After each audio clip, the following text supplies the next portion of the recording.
Good evening, my patients. I hope you had a good New Year's Day. I'm sure that this year will be the perfect year for us here at the asylum. It'll be a wondrous time for bringing out the darkness in you all. I will turn you into my acolytes of terror, letting you taste that sweet ambrosia of anguish. I will select my disciples to join me in the sadistic heavens of perdition and show the true ecstasy of purgatory. I will choose from my patients who will join me in rapturous pandemonium. I will bring out the beauty of agony from you, and you will beg for more. You might protest and claim you aren't dark, but we both know the truth. I am your host, Beyond 5150, and as I'm sure you are aware, this is my asylum. You may have been brought here against your will, or you might have entered willingly, but now you cannot leave, for I am the master of misery, your sovereign of the spine-tingling, your purveyor of the petrifying. And here I am your god of all things horrifying. You'll likely hear things you will wish was never spoken, things you have never heard. Try as you might, you won't find your happy place. Now it's time to release the terror I have gathered for you tonight. Sit back, relax, and wait for the power of these horrors to twist you into my subservience.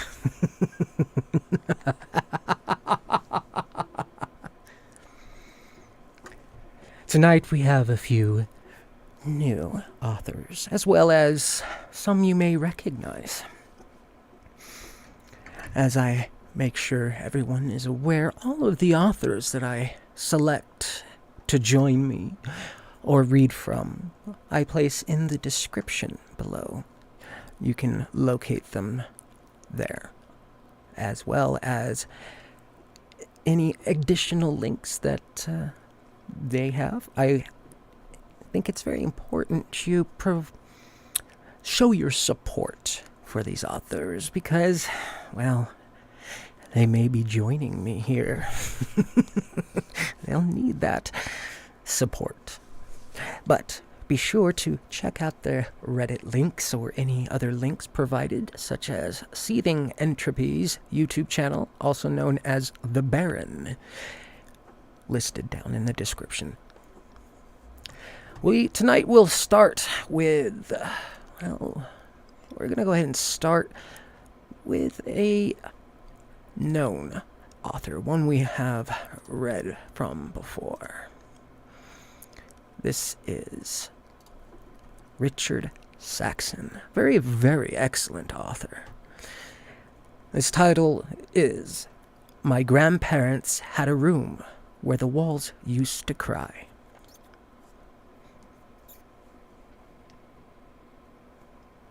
Luck did not welcome me into this world as I involuntarily entered it. My dad didn't even bother to stink around until my birth, and my mother suffered from a myriad of different psychiatric illnesses, keeping her locked up in various mental health institutions for most of the time. As such, the task of raising me fell to my grandparents. For all intents and purposes, they were my parents, and I would never trade them out for anything in the world. So despite my chaotic entry into life, my childhood was relatively normal. They guided me through all my firsts. They kept me fed, taught me valuable life lessons that I carry with me to this day. Their house was typically what you'd expect from any grandparent. An old house they'd owned for generations, full on with wallpaper that should have been changed in the late 70s. And despite how often they cleaned, there was always this smell in the air you couldn't ever find in a new house. Still, that was all I'd ever known, and I loved every moment of it. But despite the joy they gave me, there was an oddity that took me many years to finally question. A room on the ground floor with a heavy metal door they always kept locked. "What's behind that door, Grandma?" I asked my grandmother after hearing strange sounds on the other side. I was only 4 and had just about learned to form coherent sentences, and even to my young mind, the place emitted a strange aura that didn't sit right with me. "You'll understand when you get older," she'd say in response. I always let it go, but every now and then I'd see my grandparents enter the room and lock it behind them. Sometimes they'd cry, other times they'd just talk. Whatever the case, the sounds were always muffled behind the thick walls and ancient metal door. It was only on the occasion that I woke from muffled cries on the other side that I took to questioning my grandparents. Each time, it would be the same answer. "You'll understand it when you get older." That day came shortly after I turned 15. My first girlfriend had broken up with me over some trivial teenage bullshit that at the time seemed like a massive deal. In hindsight, we were both just young and stupid, and our short-lived relationship barely made a dent in either of our developments as human beings. Still, I was heartbroken. Of course, my grandparents came to my aid with reassurances that I'd find true love, and first relationships never last. Their words, as true as they might have been, didn't seem to have much of an effect on my hormone-ravaged body. So, after a week of me sitting around and sobbing as I listened to depressing music, they decided it was time to share the secret of the locked room. My grandma held my hand and led me towards the rusty metal door that had covered up a mystery since decades before I was even born. I stood before it, trembling knees, waiting in anticipation to finally figure out what lay on the other side. She took a key out of her pocket and handed it to me. "Why don't you go inside?" she half asked, half ordered. "What's in there?" That's more than I could possibly explain with simple words. It's something that has to be experienced firsthand. Trust me, 1 minute inside and you'll understand what I mean. I hesitated, but curiosity was my driving force. I reached out my hand to unlock the door with shaky hand. As I went to pull on the handle, my grandmother left me with these parting words. "Stay inside until you understand, but do not linger. Unfortunate things happen to those driven by greed." With that warning, she ushered me inside with a smile on her face. Her sinister warning, paired with such an innocent voice and friendly smile, put me in a strange place between fear and comfort. Throughout my life, I'd always felt safe by her side, and despite the room being an unknown, eerie mystery, I didn't straight out feel afraid. She closed the door behind me, leaving me in the dark. I fumbled around on the nearby wall, feeling the moist wallpaper brush against my hand. And despite the discomfort, I quickly found the light switch that I flipped on. A dim light filled the room, originating from a singular ancient bulb hanging from a chain attached to the ceiling. The walls were all covered in the same pale wallpaper filled with red stripes and repeating patterns. The floor was covered in red carpet that appeared clean in spite of its wet touch. It was an ugly place. That much was certain, but the thing that truly put me at a sense of discomfort was the emptiness. The room was rid of any furniture, just a square space with little more than its carpet and wallpaper. I just stood in the center and tried to figure out what I was supposed to do. The pain and sadness from the breakup still lingered in the back of my mind, but as I entered the room, it seemed less present, faded. Odd as it might sound, I could feel the depression that had built up inside me over the past couple of weeks just drain from my soul. It was as if the room itself was eating up my sadness, and as the seconds ticked by, I felt more at ease.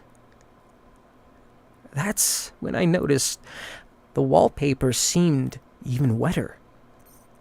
I stood up to check what was going on when droplets of water started trickling down the walls. From within them, I heard muffled moans akin to someone crying. Hundreds of voices mashed together in a symphony of tears, and as horrifying as it appeared at the time, it somehow took away my pain. It quickly dawned on me that the leaked water was tears, salt-filled water that formed a small pool in the center of the room. I stood there, letting my own emotions fade as the room ate them up. Mere minutes passed, after which I felt fine. The world-breaking emotions I felt subsequent to my breakup became unimportant. Once I calmed down, I let my grandmother's warning ring through my mind once more. Stay inside until you understand, but do not linger. Unfortunate things happen to those driven by greed. I knew then that the time had come to exit the room, so I did, diligently following the orders as I'd been taught. Outside, I found my grandmother waiting for me with a smile on her face. Do you understand? I nodded. Though I didn't fathom the mechanism behind the room, I definitely understood its purpose. The room was a place where emotions were taken, a place to regain a sense of inner peace after tragic incidents. How does it work? I asked. I don't know. The room has been there since the time of my great-grandfather who built this place. I never got the chance to ask him myself, and no one else in my family ever truly understood. I had so many more questions, yet I couldn't figure out where to start. Devin, it's very important you only use this room when you feel sad, she said. What do you mean? Sadness is an emotion that doesn't take from the people you feel sad about. It will not hurt you, but anger, jealousy, fear, those are emotions the room should never take from you. What will happen if I go inside? People will get hurt, and you will have to live with that fact. She didn't explain it in much deeper detail, and to be honest, she didn't have to. My grandfather didn't say much either, but then again, he wasn't the one to usually enter the room. He would warn me from time to time not to stay in there for far too long, but I had a happy life and didn't use it more than a couple times a year. Apart from the room, my life was relatively eventful. As my grandparents promised, I found true love a few years later. She was only my second girlfriend, and though I was skeptical about the adventure of love, I gave her the chance. A few years passed, and through thick and thin, I just knew she was the one. I proposed to Lisa when we were both 23 after a thorough interrogation from my grandparents. They loved her as much as myself, which just solidified the feelings I had for her. We planned to get married in the summer the following year, by which time we'd already been together.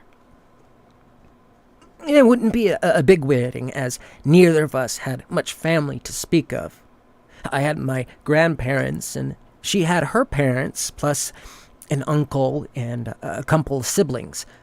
Other than that, it would be an event for our closest friends, a celebration on the beach, regardless of the weather. But as the date approached, I got a sinking feeling in my gut. I didn't even know whether or not it was related to my fiancé, but something was wrong. Then I got a call from my grandfather. His voice sounded meek and broken. It was clear he was in shock.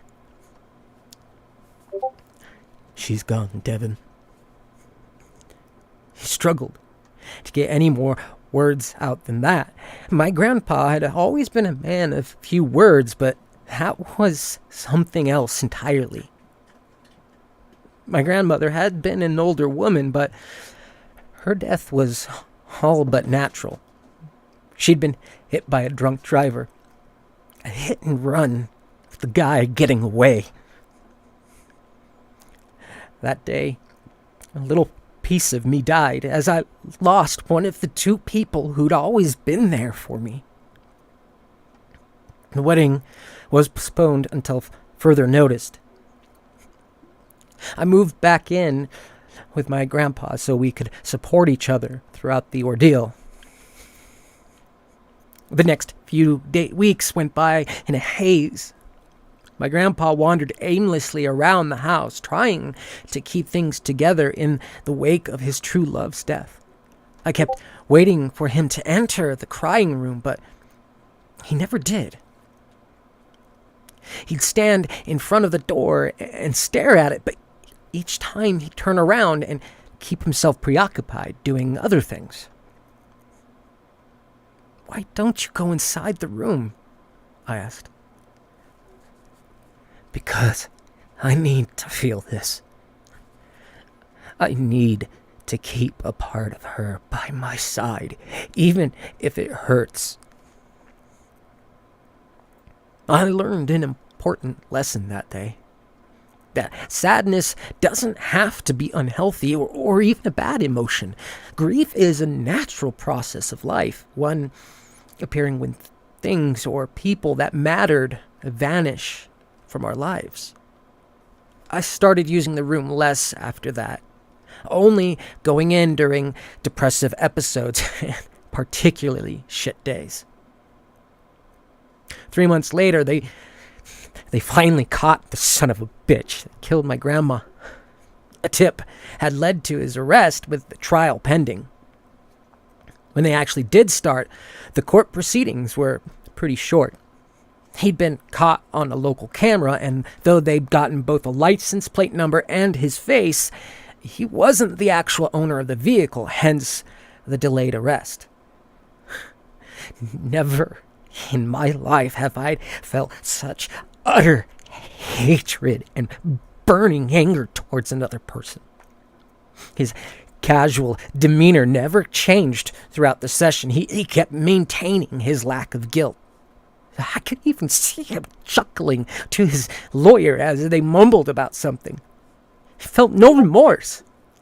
And when he was finally deemed guilty, he got angry instead of apologizing for the life he took. When I got home, not a single part of me felt that justice had been dealt. My grandfather didn't seem happy, but he wasn't as distraught as myself. Once nightfall came and he went to sleep, I decided I couldn't deal with these emotions. It was time to visit the crying room once again. But not to remove sadness. No, I needed to rid of my anger. I unlocked the door and pulled it open. The same poorly decorated, empty room greeted me. I stepped inside, ready to let my emotions vanish. For a moment, I just stood there in the middle of the room, waiting for anything to happen, but my anger remained.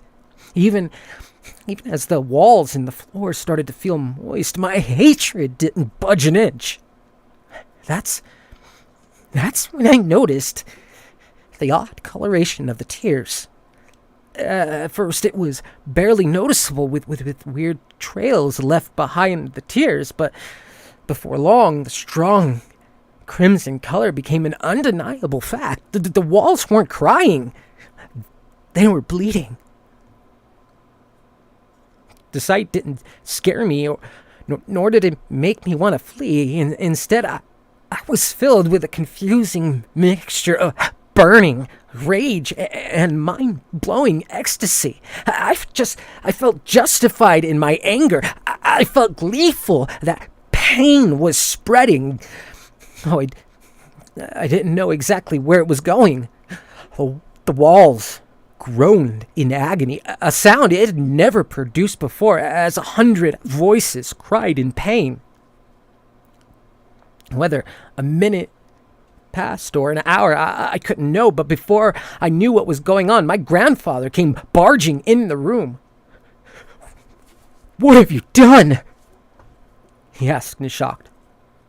I just turned and looked at his horrified expression as he realized the room was filled with blood.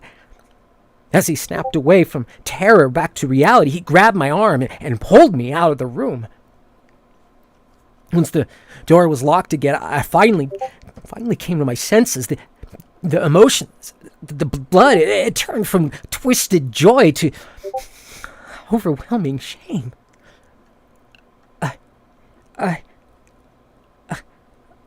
We told you never go into the room when you're angry. People get hurt.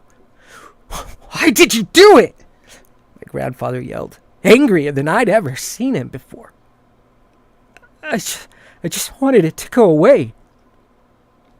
You don't understand what you've done. There will be consequences neither of us can understand. But I realized then he wasn't really angry. He was just disappointed. He understood why I'd done my actions, but he had thought I was a better man than that.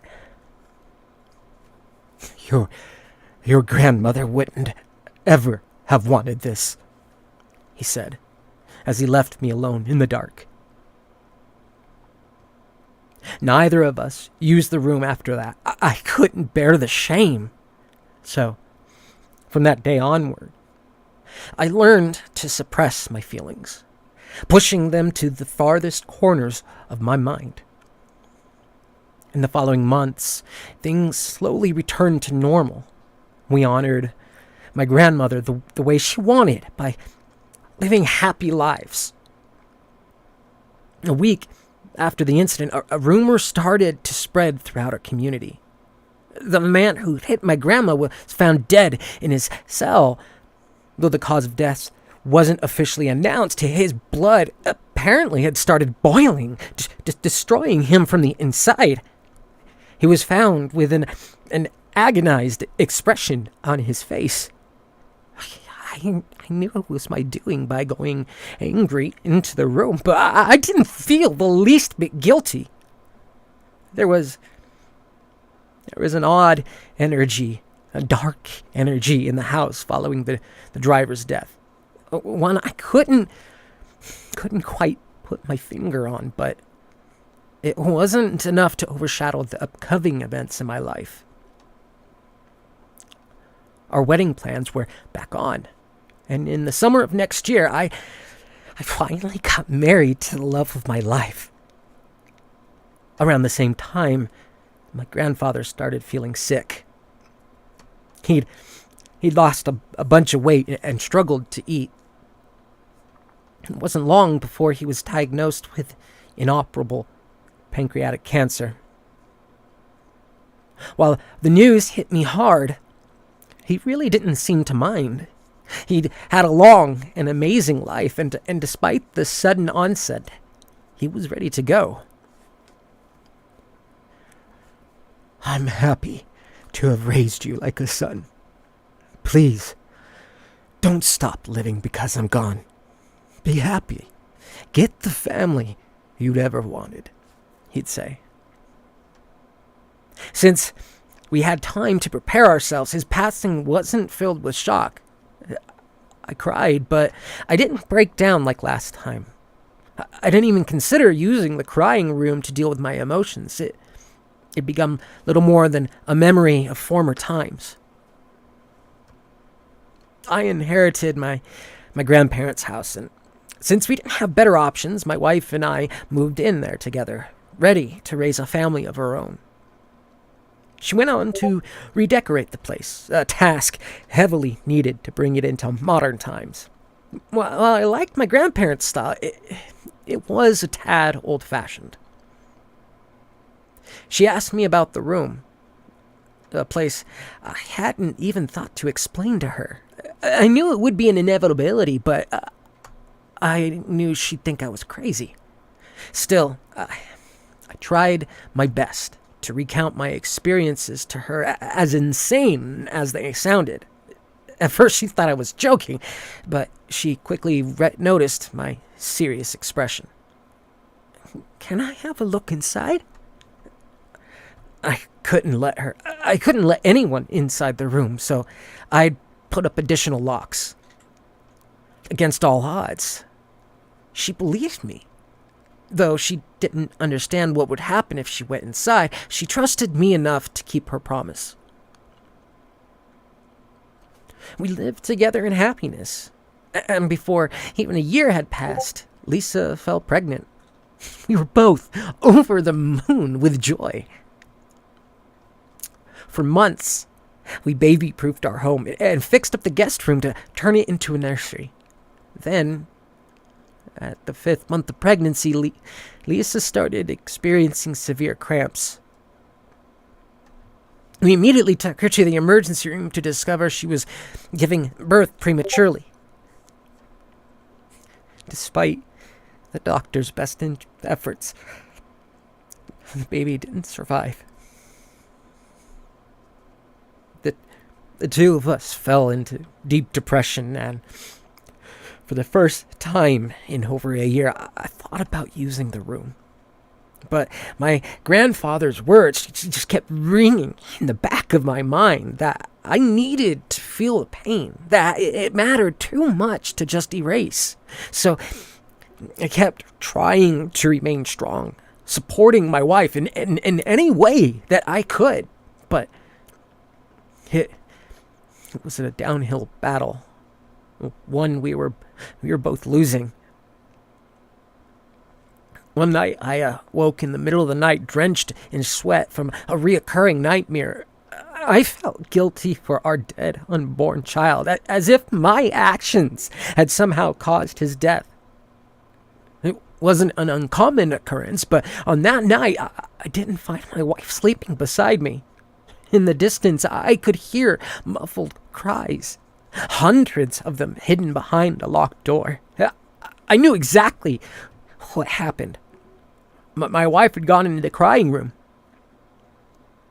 I ventured downstairs, disappointed and confused as to how she'd gotten inside.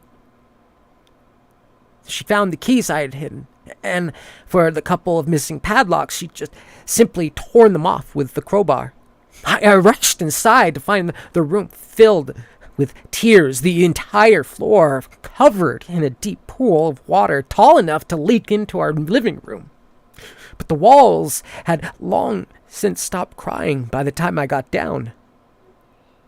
The muffled sounds I had heard weren't sobs at all, but laughter. Lisa sat in the middle of the pool with an an empty expression on her face. "Lisa, what are you doing?" I asked. She didn't respond. She didn't even look at me. She was absolutely catatonic, to the point I had to carry her out of the room and lock it behind. She was alive, that much I knew, but she'd been hollowed out. She'd stayed inside the room so long that every single emotion she'd ever felt and could ever feel had been erased from her personality. The woman I loved was just gone. I called an ambulance. What else could I have done? But I already knew there was nothing left to do. She was checked into a psychiatric facility with little hope of recovery, leaving me all alone in the world. I try to visit her weekly, but it doesn't look like she even recognized me. I'm so empty. I keep thinking about going back into the crying room. It's just too tempting not to feel anything anymore.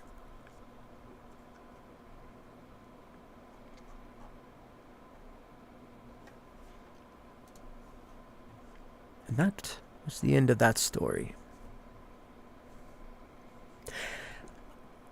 RichardSaxon is an excellent writer, and I'm very thrilled that he's been allowing me to read many of his stories. So please make sure you go check him out on his Reddit link. Give him some support. Let him know he's an excellent author and you enjoy his stories. It's very important that we make sure the writers know that they are appreciated, because otherwise, how am I going to bring them back to the asylum? I mean, you got to get them here some way, and the only way is making sure that they think they're being wanted, and then they can stay with me forever.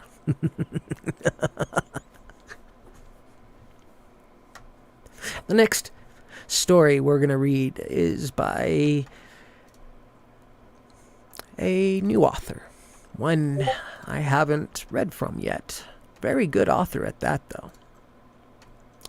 The author is Horror Queen 1212. Again, all the information for my authors are listed in the description. Be sure to give them some support. Tell them how much you enjoyed their writing. I don't know. Whatever you want to let them know that they're doing great work, because I gotta be able to find a way to manipulate them into my asylum, and if I can't get them here, I'm not gonna give them better stories. Ignore that. We'll move on. So the title of this story is "I'm a Zoologist, and I've Found Something Strange," by Horror Queen 1212.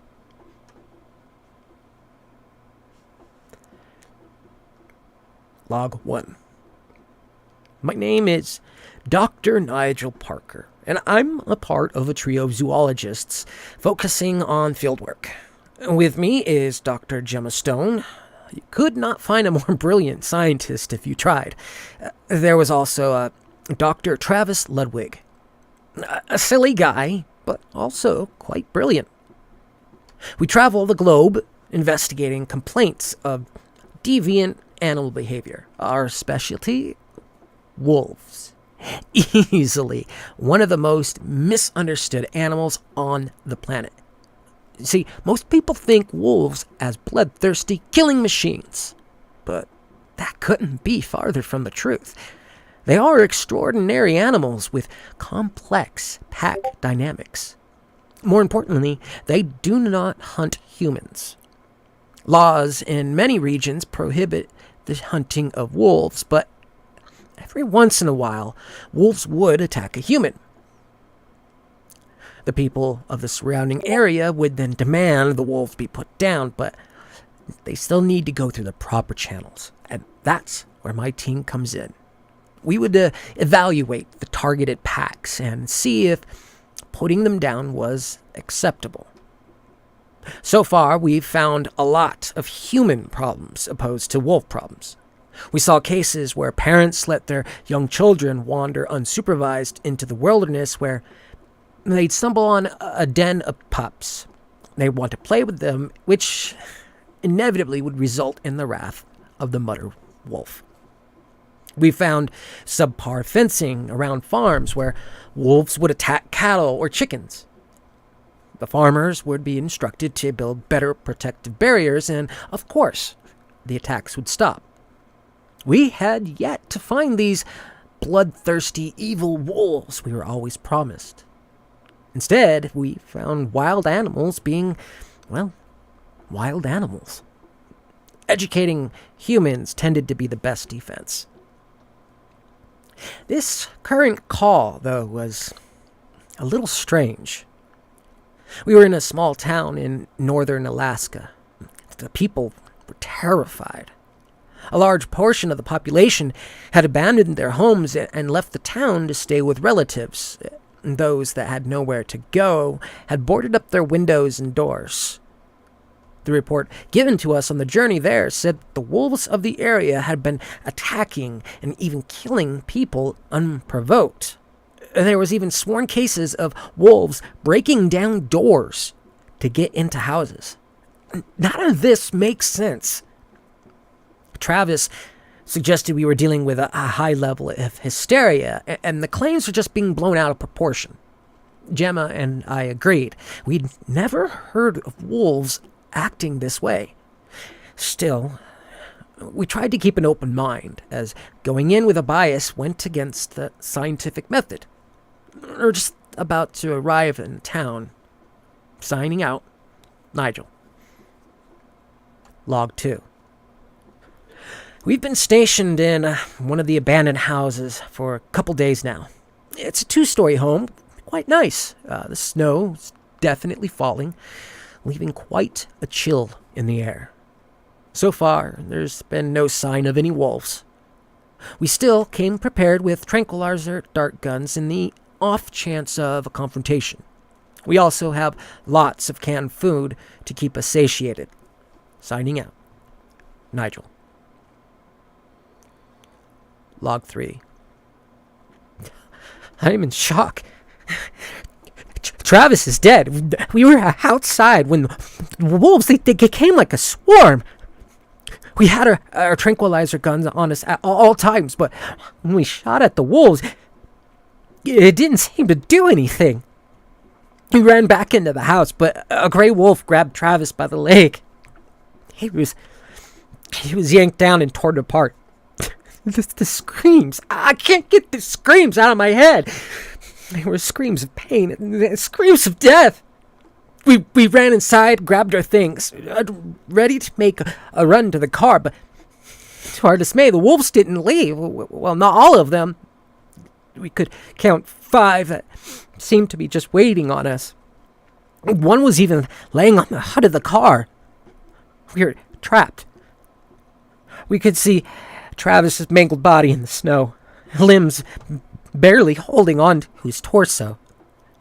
We're just thankful that his face was looking in the opposite direction, so we wouldn't see the look of horror that had to be on it. We got busy pulling floorboards up and barricading the doors and the windows as best as we could.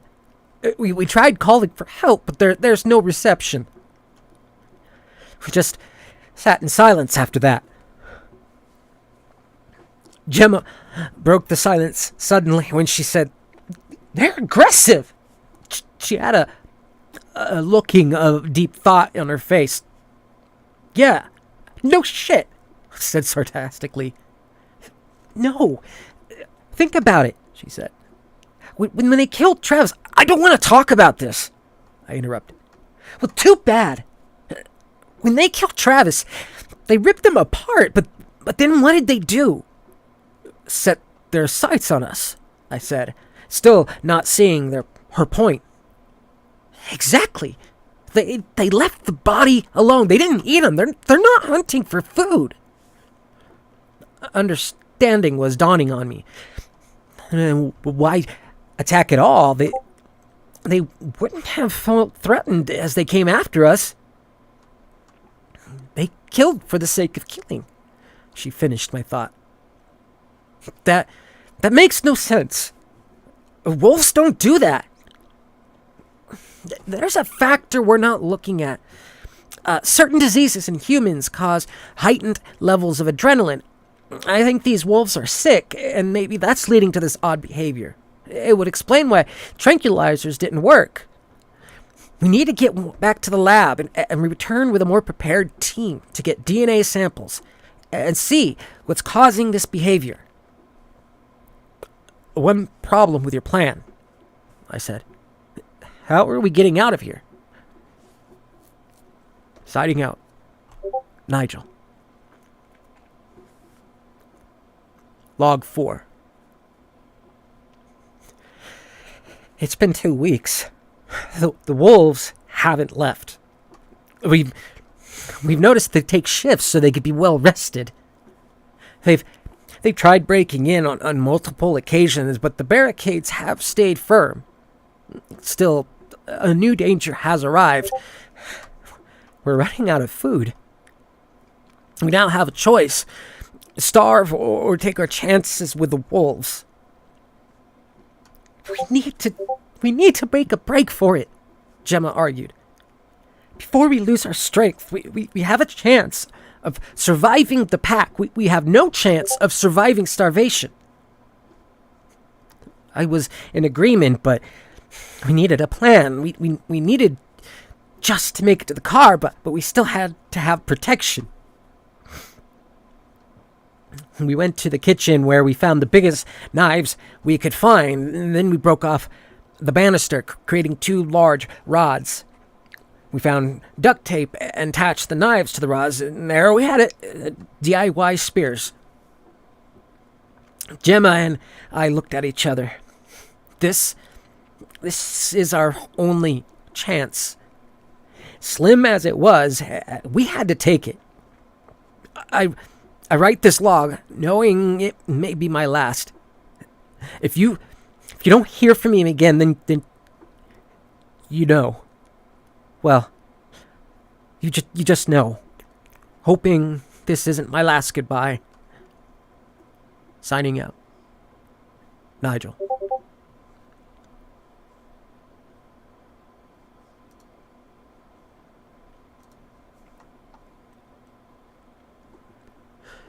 That's the end of that story. Quite an interesting little story. Wonder what was making the wolves act that way. I guess we'll have to wait to see what the sequel will be, hopefully. Miss Horror Queen 1212 will write a sequel to that story because it has a very interesting story. The next story we'll be reading, again, from Horror Queen 1212. It's titled, It's Still Down There. I'm going to have a drink before we get started.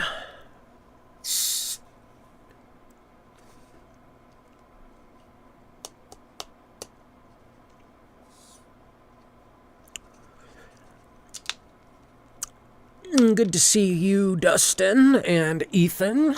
Glad to see you guys here. Hopefully you're still here, actually. All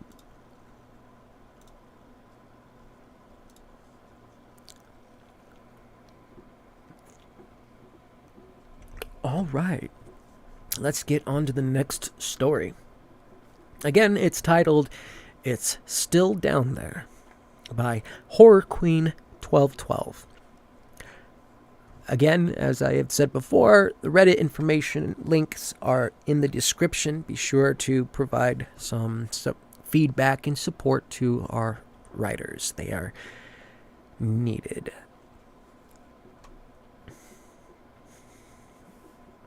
I was homeless for 4 months.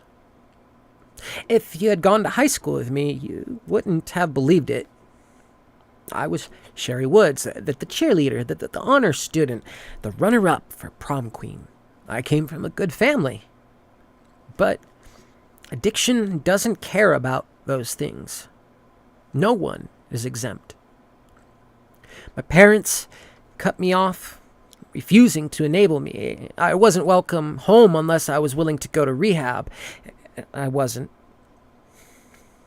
I left home with a duffel bag of clothing. Let's just say I did things I'm not proud of to support my habit. I tried staying in shelters, but getting a bed wasn't always easy, so I found shelter where I could. People are scared of you when you're homeless.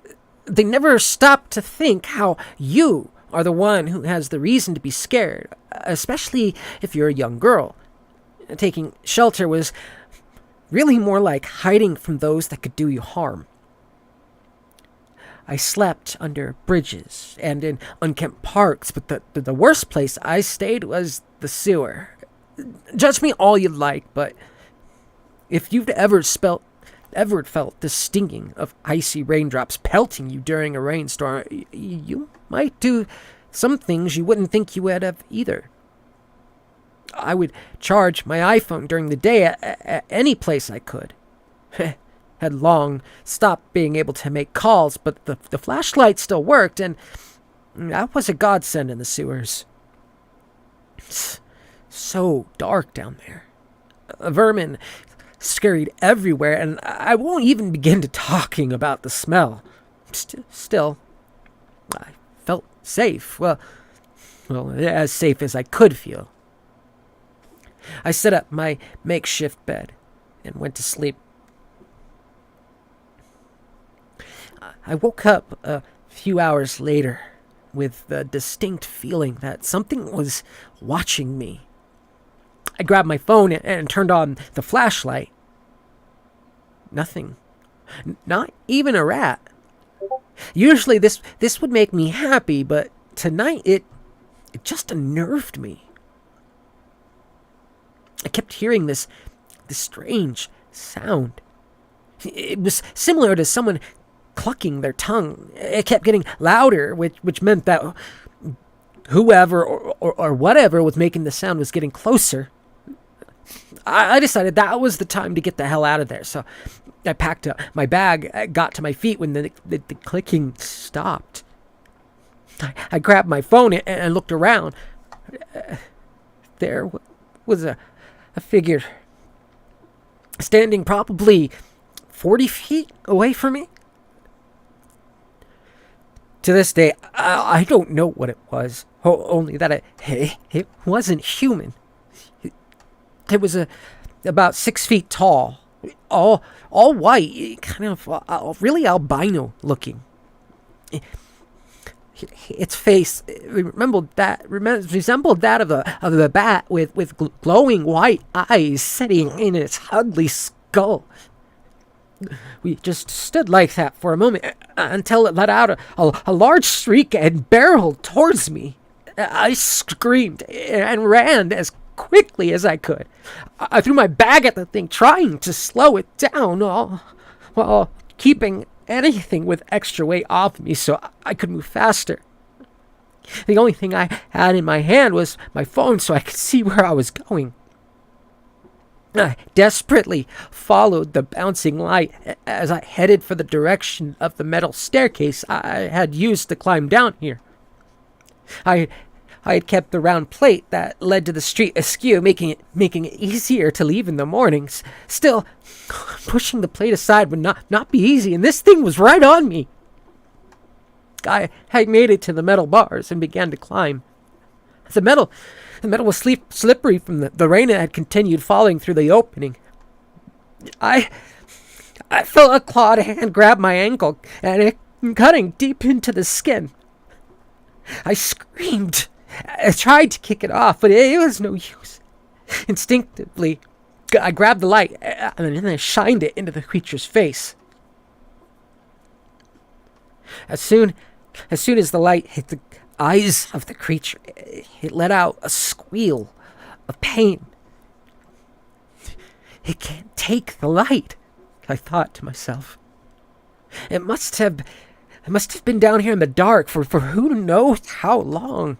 And I had found a weakness.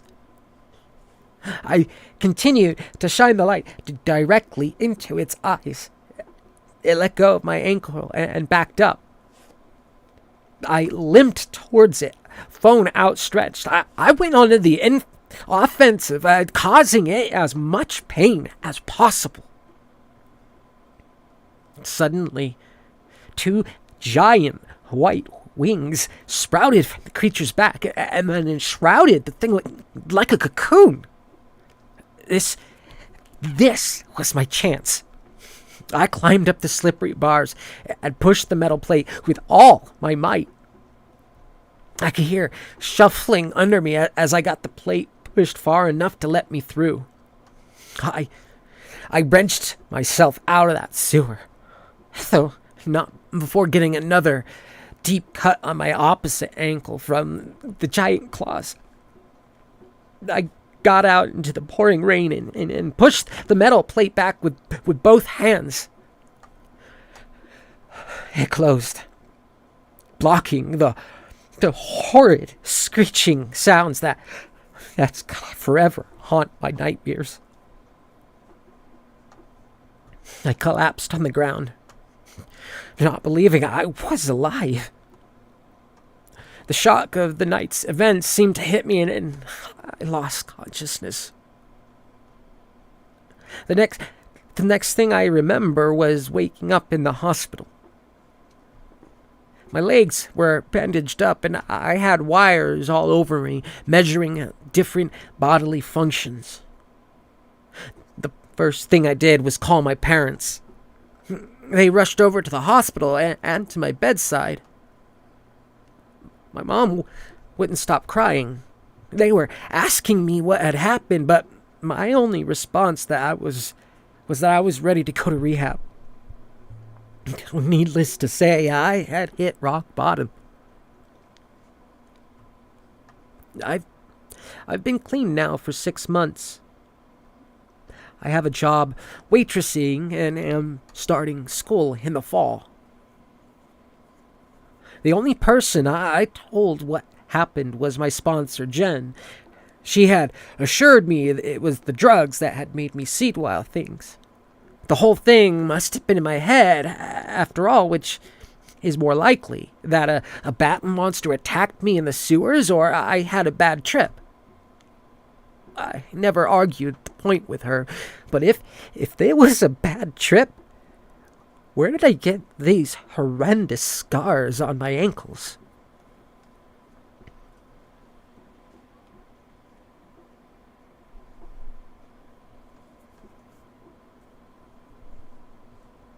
Interesting. Okay, we're going to move on to the next story. This one is written by WeirdBryceGuy, titled, I Found a Survival Guide for 2021 in an Old Bookstore. Gonna have a drink before we get started. Again, make sure you give these authors plenty of attention. Let them know how well you liked their story. Support them in any way you can, whether that's through Reddit or any other web pages that I provide linked in the description. It's important that these authors get the support they need. Otherwise, they may end up with me.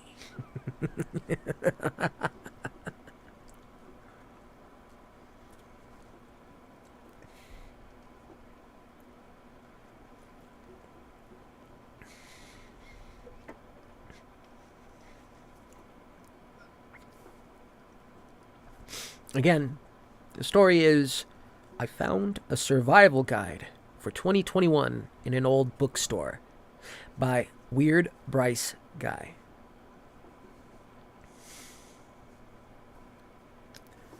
I found the guide in a bookstore that was closing down. Most books were 50 to 75% off. Even the old and ordinarily expensive leather-bound tomes kept behind glass in the rearmost section of the store. I hadn't gone in with any particular book in mind. I'd simply meant to browse and pick up a few books with the $20 I had reserved for the occasion. I crossed row after row, polling, inspecting, and returning several volumes. Nothing too interesting that I hadn't already read, owned, or planned to own in some other, more preferable fashion. There were other shoppers, most appearing to be casual readers or first-year students. There's a college not far from the bookstore. The shop owner and his assistant were visibly melancholy, so I smiled warmly upon arriving and made efforts not to cross their paths. I'm terrible at consoling people and figured that my plentiful patronage of the store would be better than any fumbling words that I could offer. I made a few rounds of the store. It wasn't a large place by any means before finally settling on a few horror collections. Machian, Blackwood, Lovecraft, Bierce, Stoker, some books on Eastern mythology and mysticism. Satisfied with my haul, I made my way towards the registers at the front, but stopped short when I saw the assistant wheeling out a cart on which sat some particularly old-looking books. A single pricing sign listed them as being 90% off. Immediately attracted by the discount alone, I asked her if I could take a look at the books, and she happily obliged. She left me with a cart and went over towards a group of shoppers down an aisle. Most were first or second edition of books by authors I hadn't much interest in, but whose value were inarguable, and I felt sorry that the owners hadn't the means or the time to sell these books more appropriately priced. My eyes scanned the withered and warped spines, reading the titles with a casual literary appreciation, but finding nothing of relevance to my somewhat specific interests. I'd almost left the cart when I spotted on the second steel shelf a book that seemed of an extremely advanced age, armored in dust with spinal lettering faded and ashen. I withdrew it carefully so that the row on which it sat did not totter. The book was average size, though oddly heavy, and as I had initially observed, was of an age much older than its leather-bound companions. Upon brushing away the dust, I saw, with no small shock, that the title read, "How to Survive the Harrowing of 2021. The lettering, once relieved of its ashen coating, glimmered faintly in gold and was styled with a pseudo-cursive that flowed beautifully across the faded crimson cover. There were no other designs or markings on the book, front or back, only that bizarre title whose message seemed an impossible thing considering the book's obvious age. No authorship had been assigned to the book either, and this immediately inspired the idea that the book itself was some sort of joke, a thing made to appear severely aged, a novelty that would have assuredly been a hit to younger readers if the store had time to market it. I had no doubt that other copies sat in a box somewhere in the store, never to be sold as intended. I was about to open the book where I expected to find a fittingly contemporary message of hope, faith, determination, and positive thinking, but phrased archaically, styled anachronistically. But before I could crack open that expertly aged guide, I felt a sudden sensation of foreboding, an ominous and vague prescience which not only stopped my hand, but removed it from the book's surface. Through no conscious thought of my own, I had withdrawn my hand from the cover, and yet the compulsion had been immediate and incontestable. A fear mounted within me, swelling almost to the point of actual dread, and I considered unceremoniously tossing the book into the cart and leaving. But some other impetuous, equally powerful, impelled me to not only hold on to the book, but purchase it. I stood there for a while, and the baleful apprehension which had entered my mind faded away, and a curiosity, morbid if not scholarly, took its place. I added the book to the bundle in my basket and took my haul to the front. So surprisingly, the sum amounted to only $17, and I happily allocated the change to the tip jar at the register. The owner thanked me gratefully, as if I had thrown in double the amount I brought, and wished me a happy new year. I bid him the same farewell and left the store, pleasantly encumbered with new literature. It was a nice day. Cold, but not uncomfortably so, and sunlight fell peacefully and plentifully upon the world. I decided to sit on a nearby coffee shop and read, rather than go home to my stuffy apartment to do the same. I walked down the sidewalk, contemplating which book to begin first. Looking back, I now think that I had always planned on reading the strangest book first, that guide which I had believed to be fake, a bookstore's joke. Perhaps if I had read anything else, I might have avoided the horror which was born from the pages of that truly decrepit and sinister tome. I sat at a table nearest the window for optimal sunlight, ordered a cup of Earl Grey tea, a freshly baked oatmeal cookie, just one, they're quite large, and laid the contents of my bag out onto the table. I went through the performance of considering each book, but my mind had already been decided upon the 2021 survival guide. I stacked the other books nearby to my left and cleared a space to my right for my food and drink, and placed the book immediately before me. In the brief time that had elapsed, I had forgotten the intense feeling of apprehension that had come to me when I had first considered opening the book.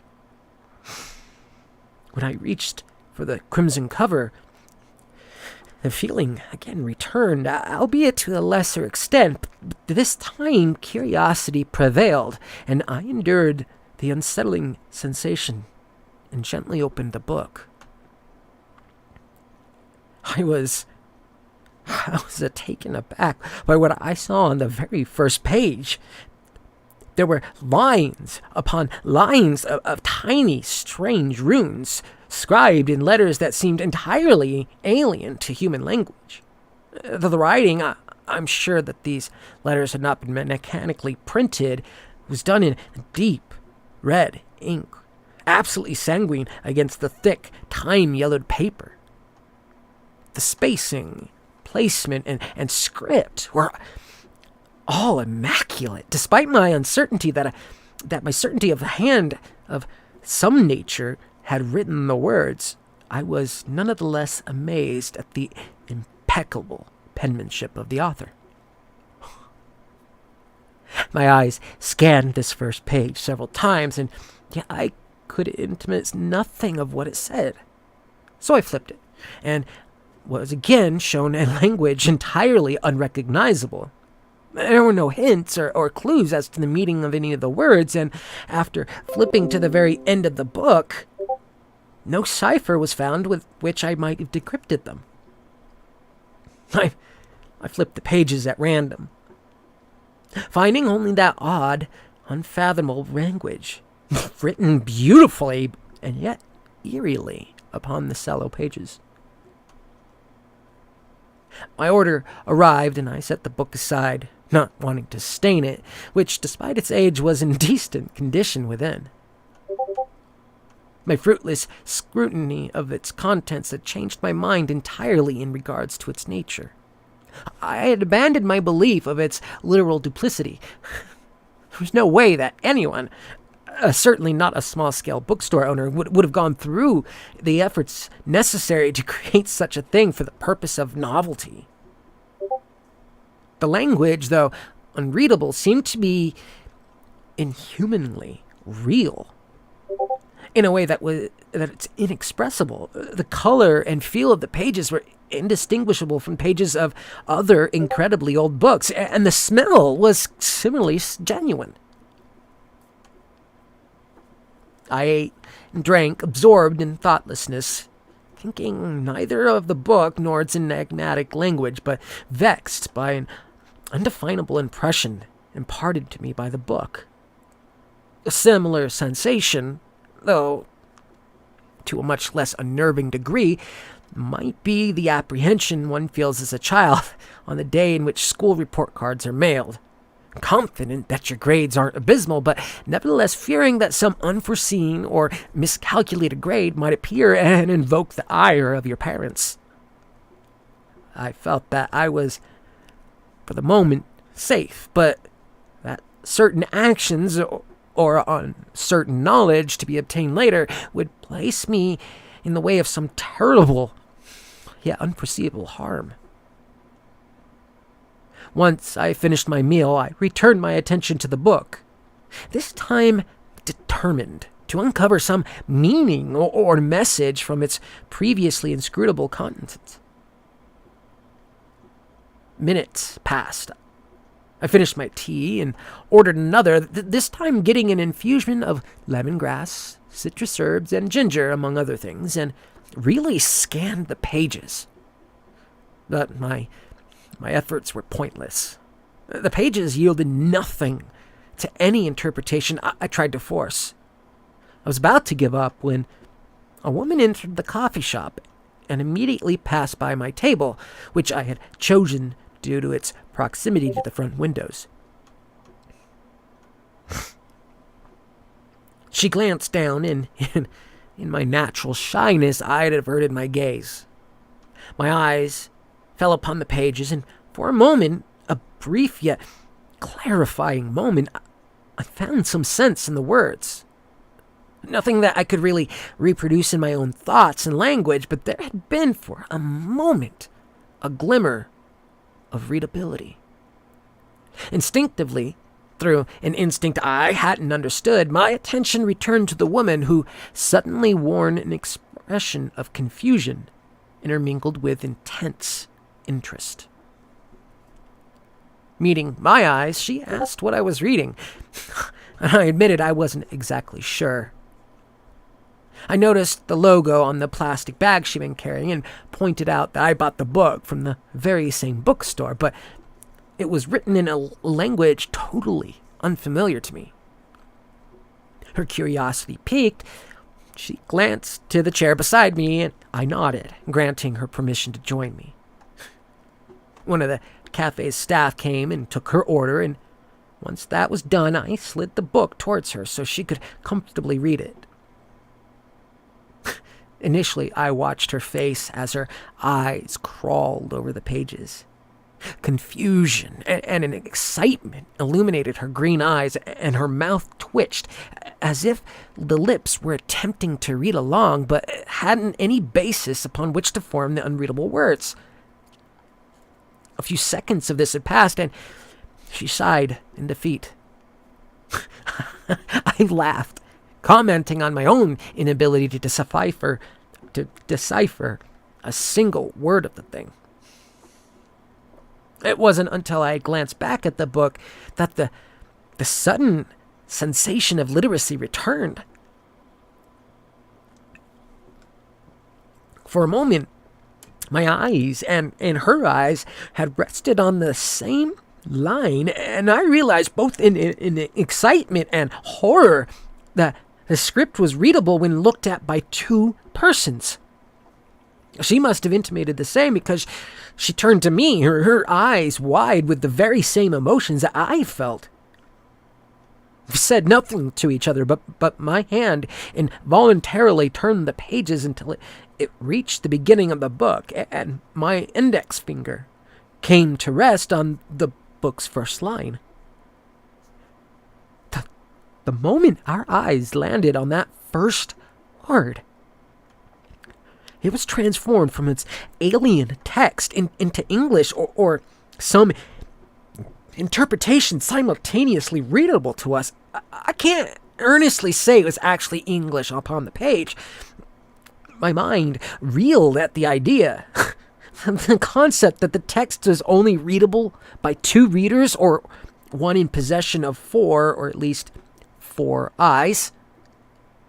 Uncovering the secret of that once impassable barrier was exciting, pride-inducing, and yet I felt that I had finally arrived at the moment for which I had earlier felt such apprehension and ominousness. I suppressed the rising terror mentally and even physically with a few sips of tea, and once she had seemed to do the same for herself, we began reading the previously unreadable book. The enigma unlocked before our eyes. The words shifted, reformed, were unmade as if by some cryptographic sense born within us. Comprehension came immediately, as if we were reading any ordinary book. We read in tandem, effortlessly, trailing the lines of script without one falling behind or pushing forward. Our eyes and minds were locked together. Our thoughts fused in some tether of previously undiscovered hypercognition. We read as one, interpreted as one, thought as one, and the sensation was absolutely incredible, though entirely indescribable, at least in the language with which I compose this account. Pages flew by, and I'm sure that onlookers, we might have appeared very strange, our heads practically touching, our eyes moving along with equal pacing as if choreographed. In what couldn't have been more than 15 minutes, we had reached the middle of the thick book, and by this time I felt the indefatigable return of that monstrous horror. The things we'd read up to this point were nightmarish, unrepeatable. Though our eyes had easily discerned the words and our minds clearly understood the meanings, our human mouths had been woefully inadequate for the vocalization of that ultra-alien text. It took a considerable effort to do so, but I pried my eyes from the words, and they immediately resumed their inscrutable arrangement and forms in the corners of my eye. My reading partner sighed, exhaustion and terror clear upon her face. I glanced around, not really to see if we'd been watched, but just to keep my eyes away from the frightful book for a while. No one seemed to notice our strange captivation. I turned to her and saw that tears had begun to form in her eyes. I felt a similar deluge swelling within the ducts of my own, but I tried to keep them at bay, if only to appear comfortably composed to her. The things we had read, the things the book had foretold, were appalling, things no human being, regardless how black-hearted, would ever wish upon the species of which he belonged, only the world he knew to be home. And there was still another half to read through. She looked at the book, and then to me, her eyes clouded with tears, the once vibrant light dimmed by a potent, insuppressible terror. Despite my own feelings, I wanted, almost yearned, to continue on, to read the rest of that darkly prescient tome.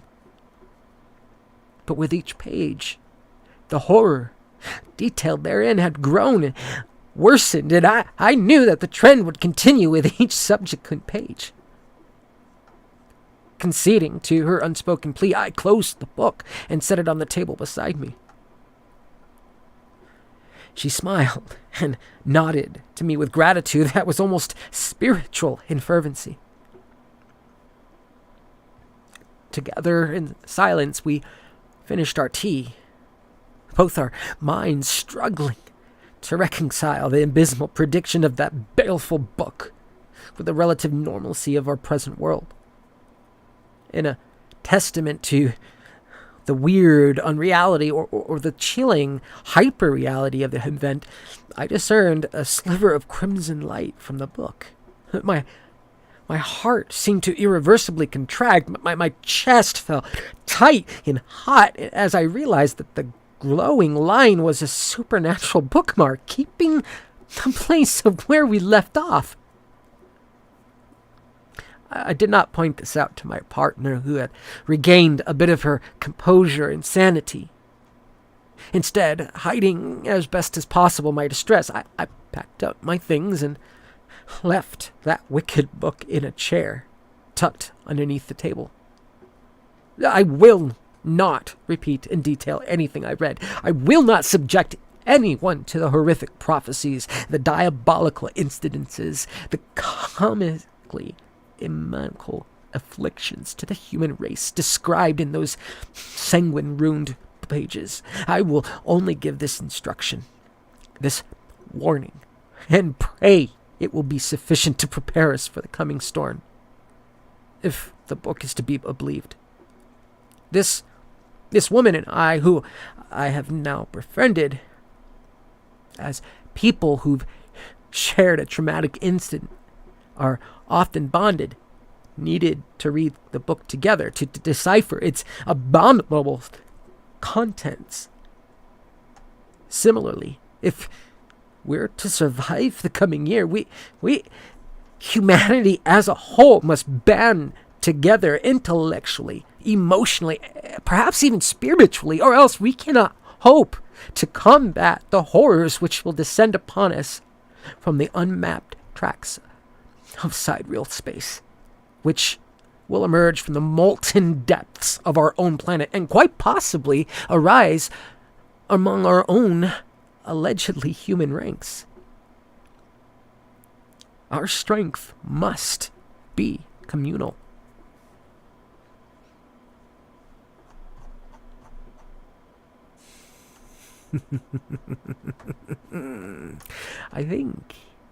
I really do think this writer deserves to be here with me in the asylum with the rest of us. Maybe I shall make him an acolyte of perdition.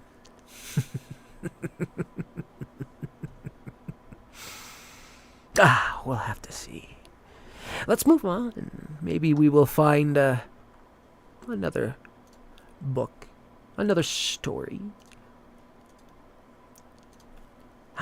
Here we are. Another author, very well written, Seething Entropy.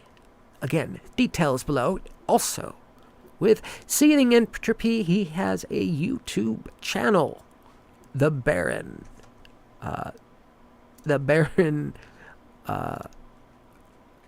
think it's just the Baron Vaughn, I believe. Let me double check on that.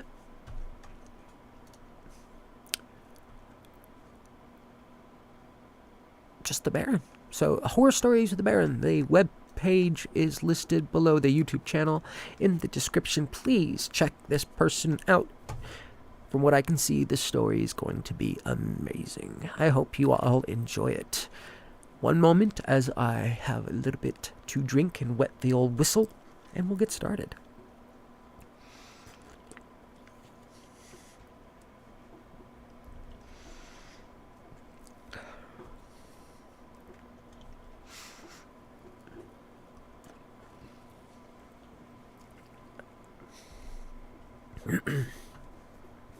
The title of the story is We Dived a Wreck in an Oxygen Minimum Zone.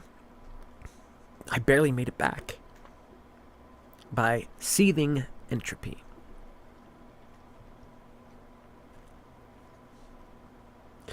Our ship's engines cut out 125 miles off the coast of Oman in the Arabian Sea.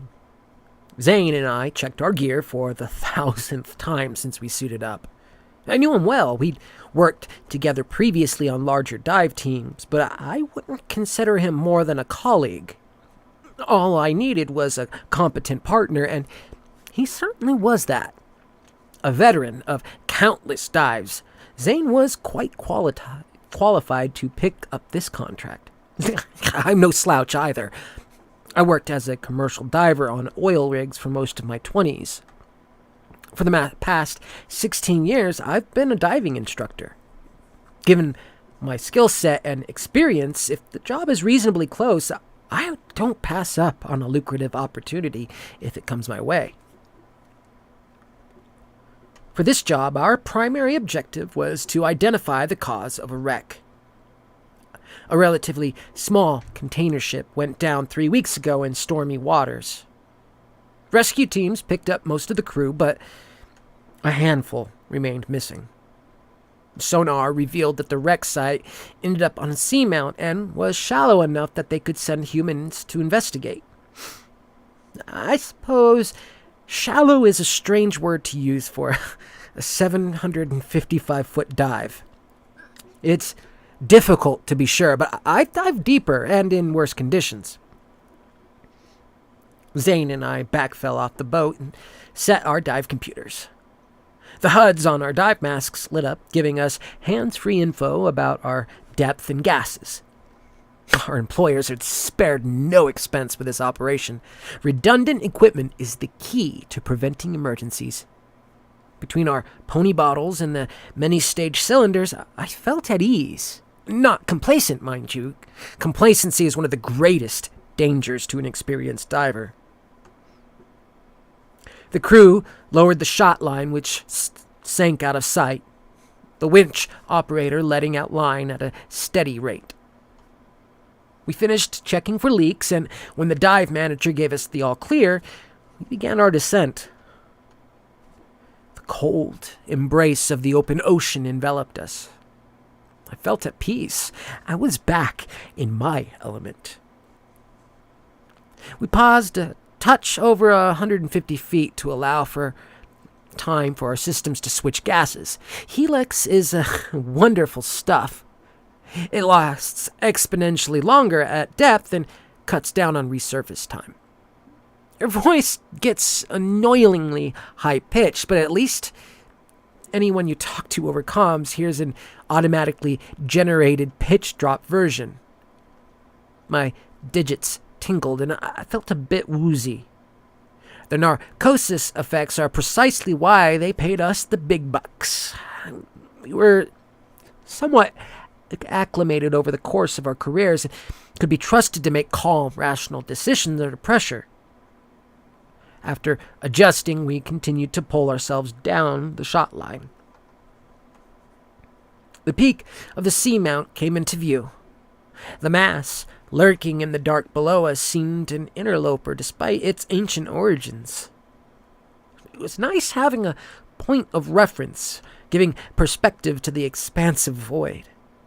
The haze around the dormant volcano solidified into a plume of sea life.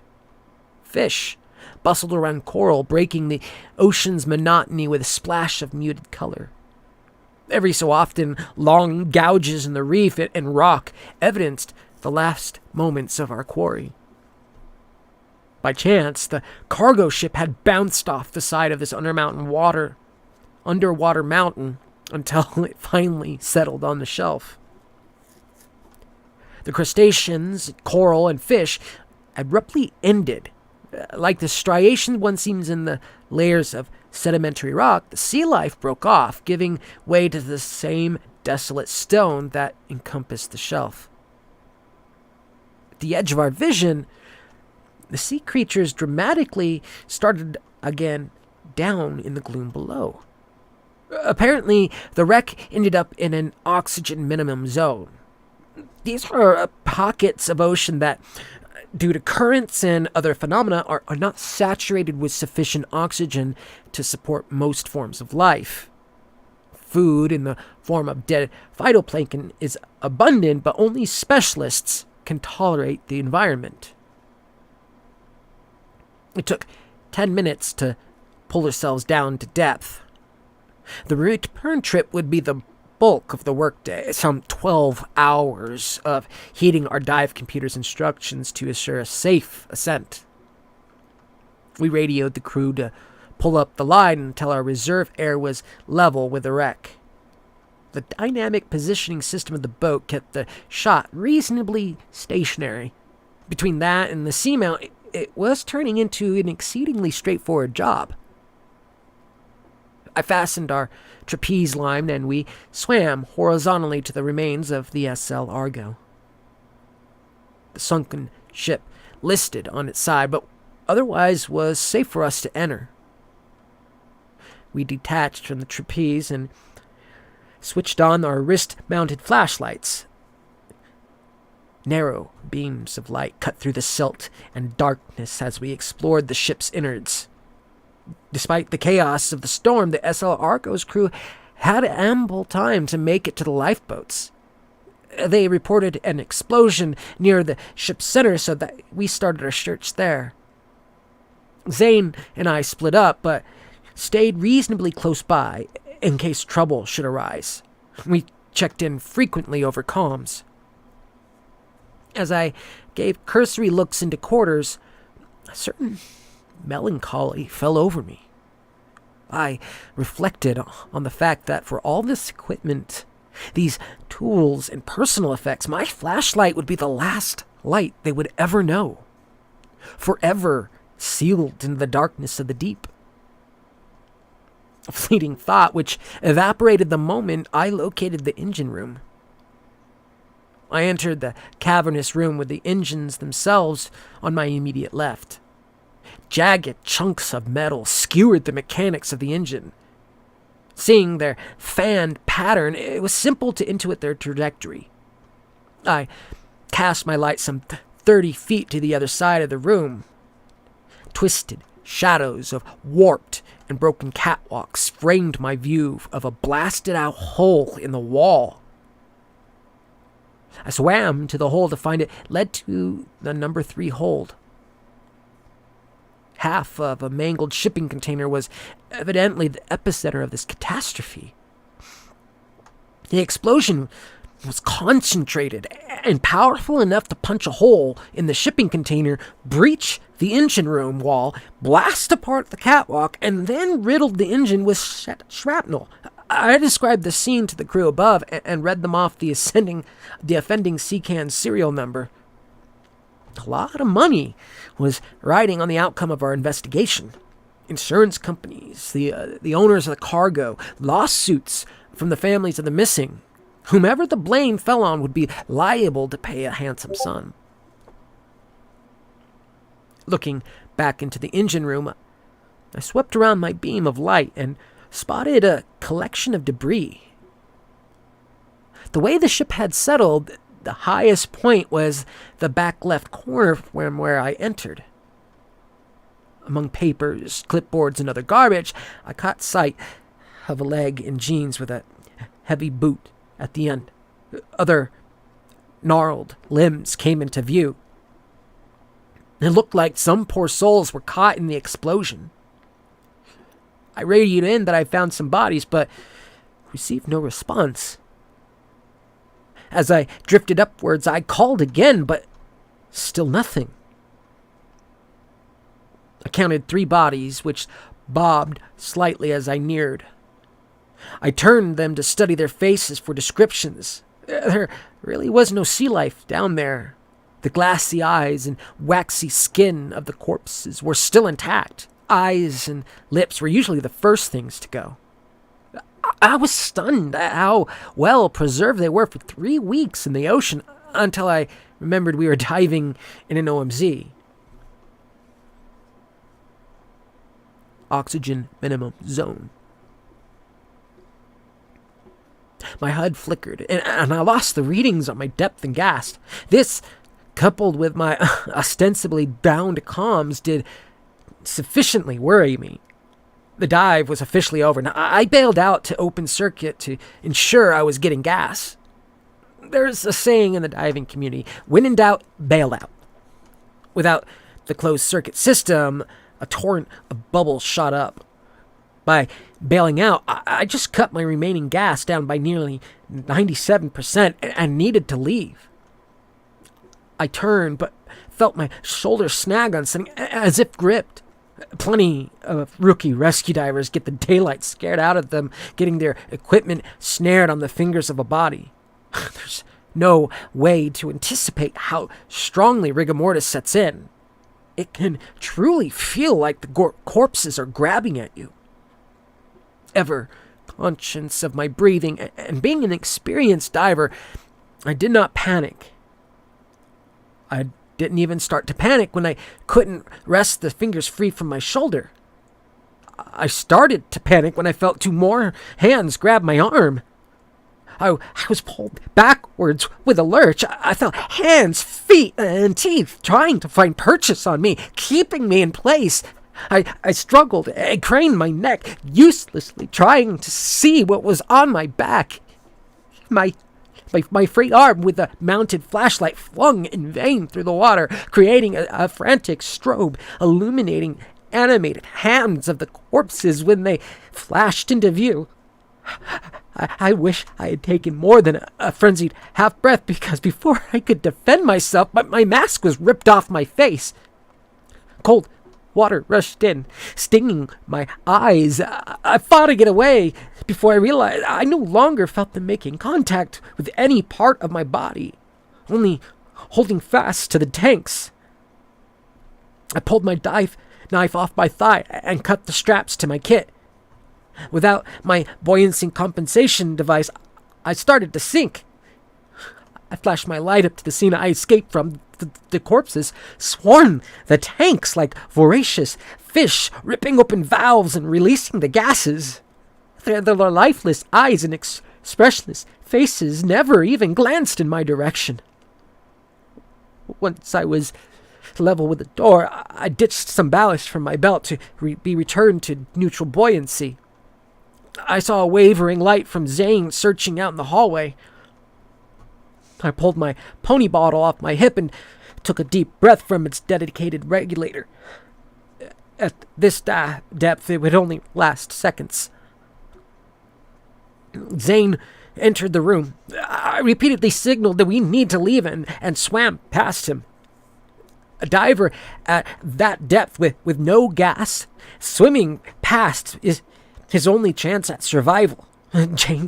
Zane's confusion must have been complete. By the time we made it to the trapeze, I was nearly through Zane's pony.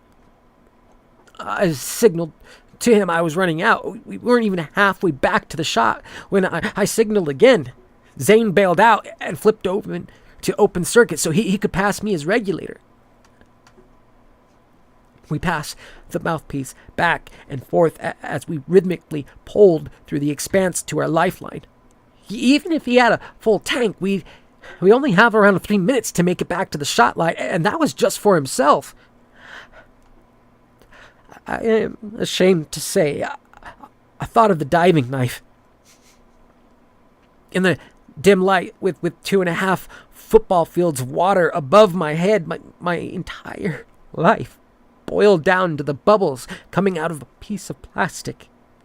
Life-giving gases I had to share with Zane. In a perverse betrayal of the tranquility I had grown to love over my career, the ocean pressed in like an unfathomably massive beast. Zane hadn't been able to communicate with the surface since he bailed out. He would have told the crew I lost my kit and he was helping me back. If anything happened to him down here, I'd be the only one to know. I could load him with most of our remaining weights, and who knows where his body would surface, if it did at all. I snapped out of it. Zane had seen my predicament and didn't hesitate in cutting his own air supply. He was risking his life to save me. I pushed the grisly thoughts out of my head. Zane shook his head as I reached again for our shared regulator and let it drop behind him, silently indicating we were completely out. I can't accurately recall how long I had made that breath last. In the final dash for the shot line, my only memory is how my lungs seared as I desperately opened the valves to our emergency gas. The ascent was torturous. Zane cleared his system and got his comms back on. He relayed what happened to the surface as he understood it. I couldn't stand to look at him, which was difficult given we spent the next half a day connected to the same rope. The only two of us and unanswered questions floating with us. I'm sure if we could have talked when we made it back to the shot line, Zane would have demanded an explanation. After the 13-hour ascent, the piercing glare he started with had cooled into disdain. When we got back on deck, he stormed off to his quarters. We never spoke again. My reputation in the diving community is ruined. No one would risk working with someone who seemingly broke under the pressure the way I did. Can't say I blame them. Not that any firm would take me on, seeing as I lost $50,000 worth of equipment without a reasonable explanation. I didn't tell anyone it happened. What good would it do? I can barely make sense of it myself. I ponder the controlled nature of the explosion, but mostly I ruminate over the corpses. I don't think they were after me. They let go of my body as soon as they got my mask off. The only thing they seemed to care about was the gas. Anaerobic decomposition is terribly slow. I think they just wanted to finally rot away.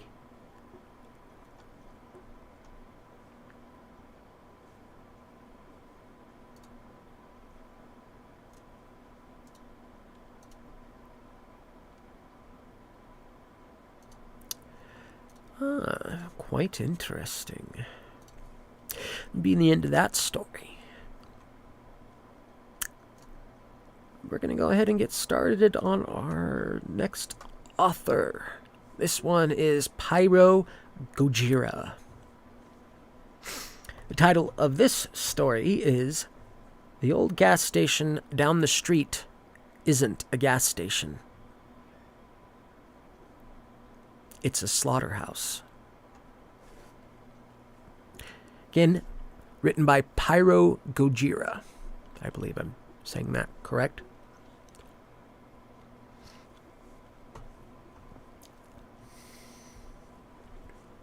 Looks like there's... Well, we'll get started here. One moment.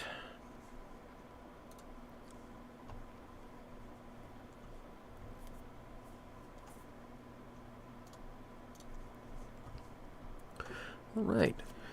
Part 1. Everyone knew about the old man who ran the gas station.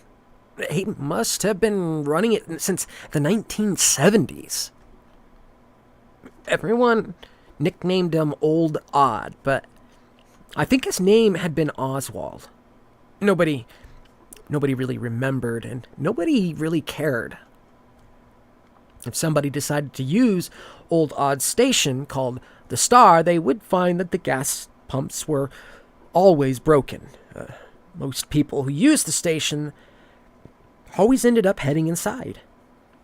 All of Old Odd's customers would buy gas, then fill their vehicle back up. What bothered me and my friends was that every person to use the Star ended up going missing. Most of them people just passing through the area.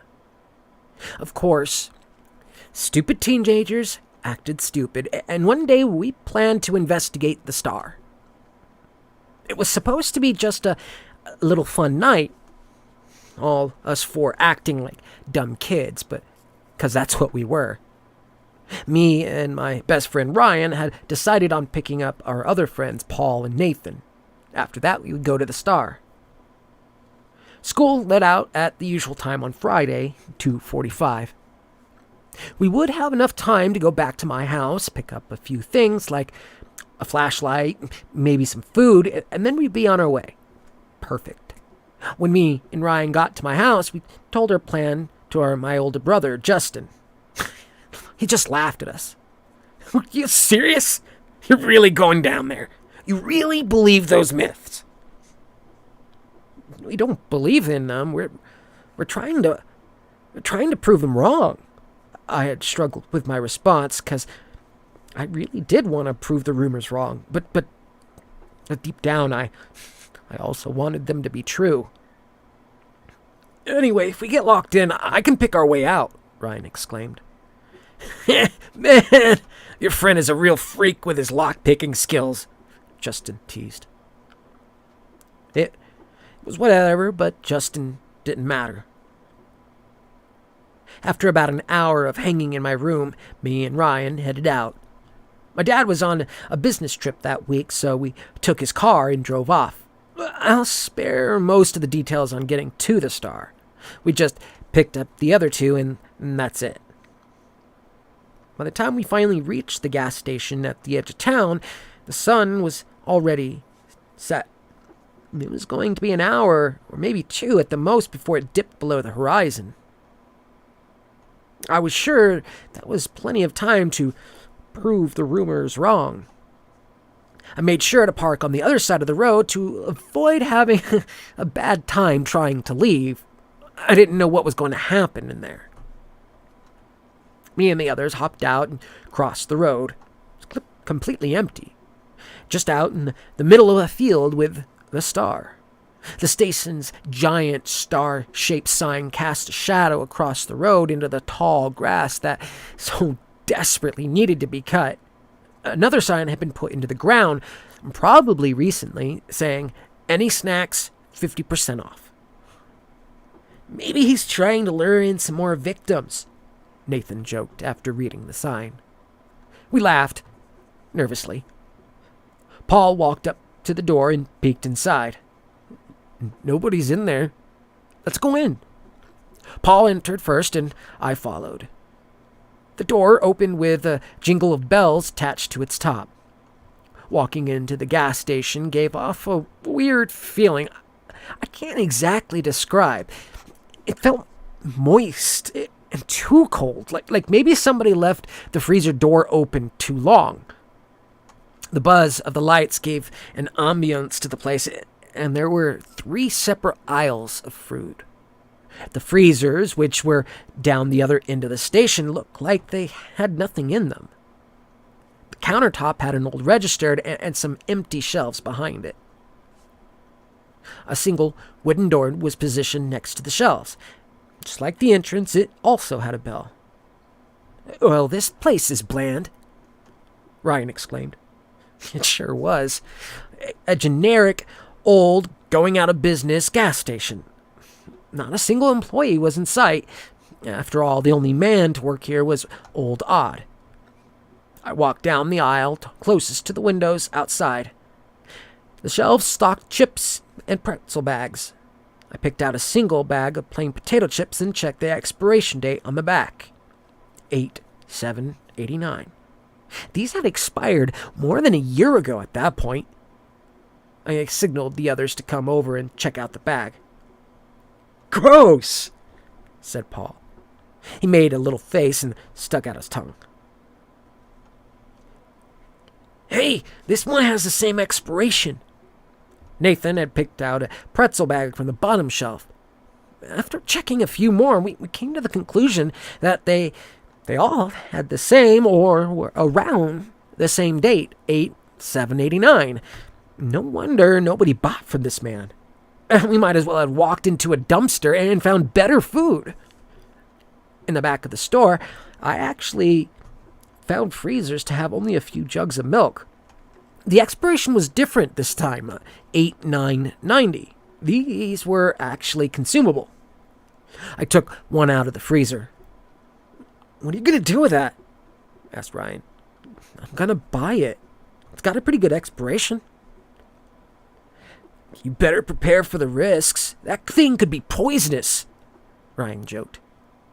I just laughed it off. Walking down the middle of the aisle, I heard a little jingle, and out came who I assumed to be Old Odd from the door behind the counter. "Oh, hello. Can I help any of you?" The old man's voice so craggly and rough, it was obvious he had smoked one too many cigarettes. All of us shook our heads no, and none of us actually wanted to speak to the man. Ryan and Paul found themselves candy bars that seemed not to expire and wanted to try buying them as well. Nathan didn't bother trying to buy anything. We all rang up at the same time and placed our items on the counter. "Would you like to try any of my meat? Only $1 a pack. It's in the freezer, just next to the wine bottles." No, thanks. We aren't interested." I mustered up the courage to speak. Old Odd stared at me for a second, then went back to calculating our items. "So that'll be $3.44. That was a surprise. Old Odd seemed to be operating on 1970 economics. Buying this gallon of milk at another store or gas station would have cost at the very least $3. I pulled out my wallet and gave Old Odd $4. "Most people who come in here come for gas. They always end up buying a jug of milk or some water along with it. I guess that's what passerbys do." The old man's voice cracked a little bit at the end of passerby. He seemed a little shaky in the moment, like he needed to get back to something quickly. We didn't care. We just wanted out. After he placed the 2 candy bars in a black plastic bag, I was given back the milk, and we left in a hurry. The entrance door closed with a jingle on our way out. I didn't bother taking back the change. We all ran out of there as fast as we could back to the car. I think Paul's glasses dropped off his face. He ran so fast. After hopping in, I just sort of sat there. "So, those rumors are full of shit, huh?" Paul breathed heavily. "God, I was so scared in there," Ryan exclaimed.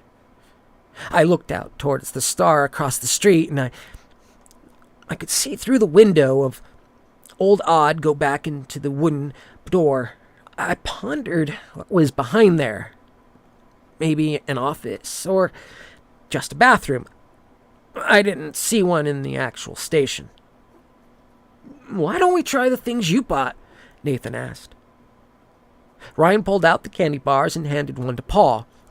I popped the milk cap off and looked down into the jug. Just plain white milk. Without a second thought, I took a swig. It tasted like milk, all right, but it's just a bit too sweet. I don't know if that's the right word to describe it, but it still gave me doubts that it was actually milk I had just drank. "Can I have a taste?" Nathan tapped my shoulder. I shrugged and handed him the jug, trying not to spill it on the car floor. My dad would have been pissed to see a white stain in his very expensive vehicle, as he always said. I sat back in my seat, feeling a bit tired. Ryan and Paul finished their candy bars. "Damn, that's disgusting." Nathan seemed to distaste the milk more than me. Paul tried the milk next, and Ryan followed. We all unanimously agreed it tasted weird.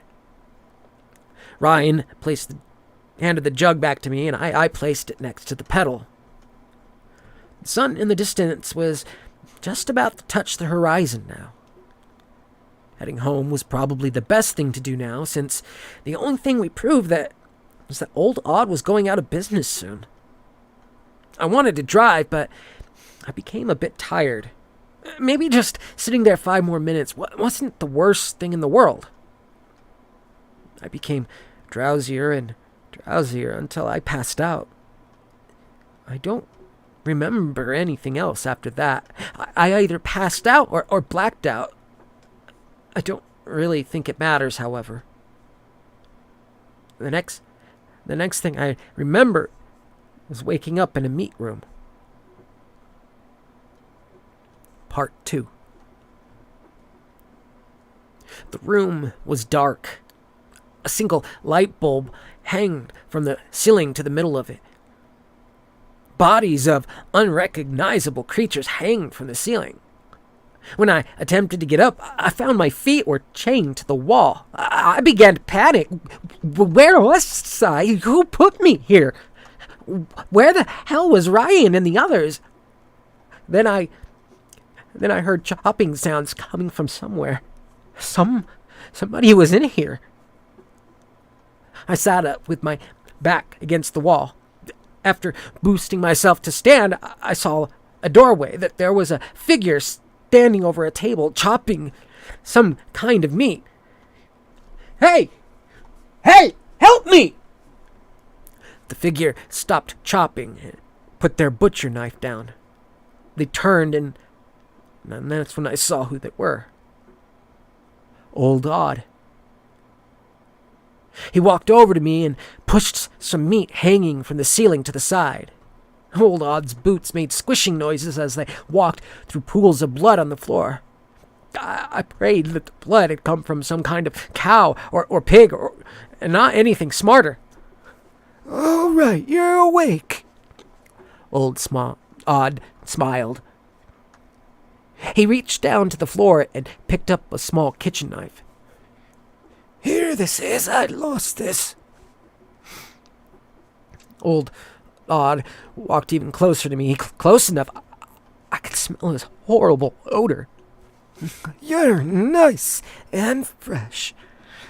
I might save you for last. My heart skipped a beat. I hadn't realized until now what had been fully revealed to me. This man, Old Odd, really was some kind of killer. I immediately realized this is probably where he chopped his victims up. Yeah, the look on your face says it all. Now you realize what's happening here. Now you do. Odd reached into a shelf to my left and pulled out a severed arm. I almost screamed at the sight of it. What's the kid's name again? The one with the glasses. My stomach felt like it just completely emptied itself and was now churning inside me. Paul is dead. I teared up a little. Oh, don't cry. It's all right. It was swift and painless. Anyways, I'm saving this arm for later. Might need it, you know. Odd put the arm back along with the knife. Well, I'll be back soon. I got another one of you to take care of. Odd walked into another room and shut the door. So many thoughts and emotions are now swirling inside of me.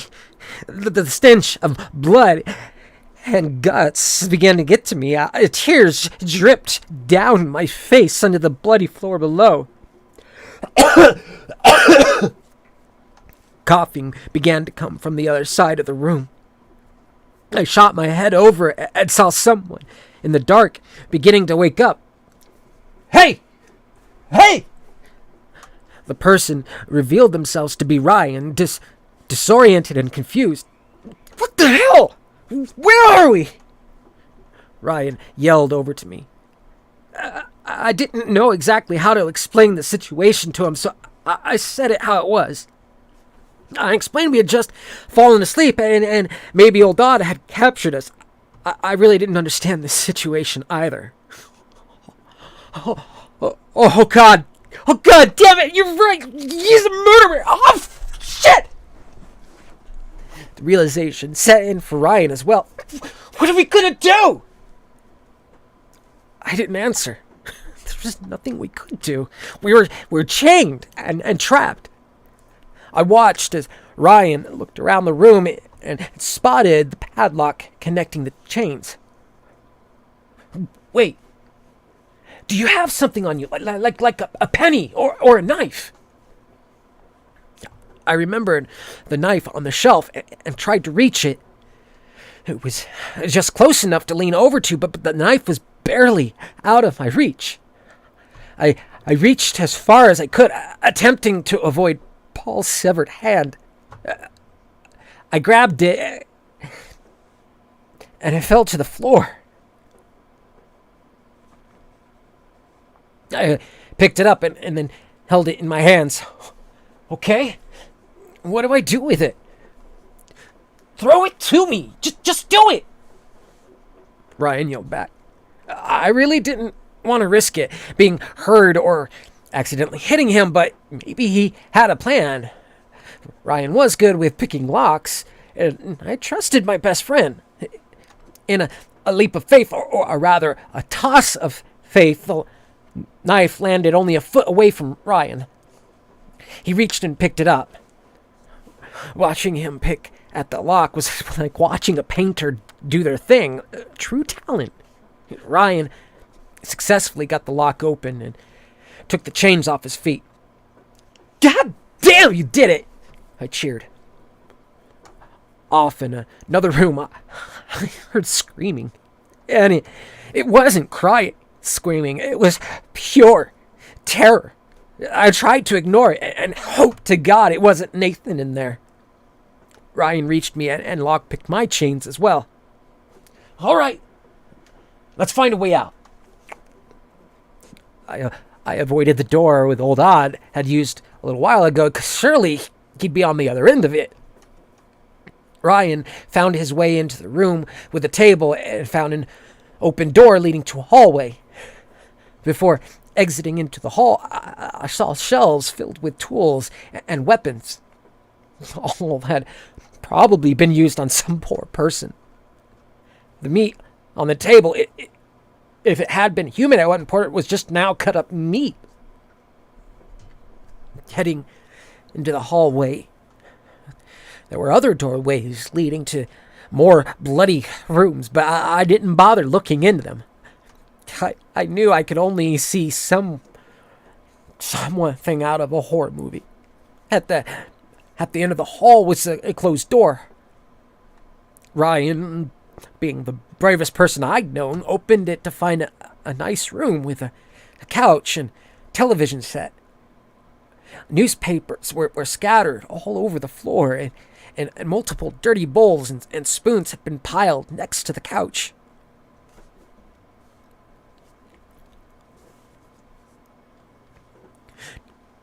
We carefully stepped through the room and over the door to the other end.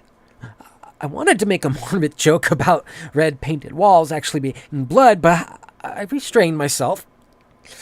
I guess making jokes in times like this wasn't exactly the best thing to do.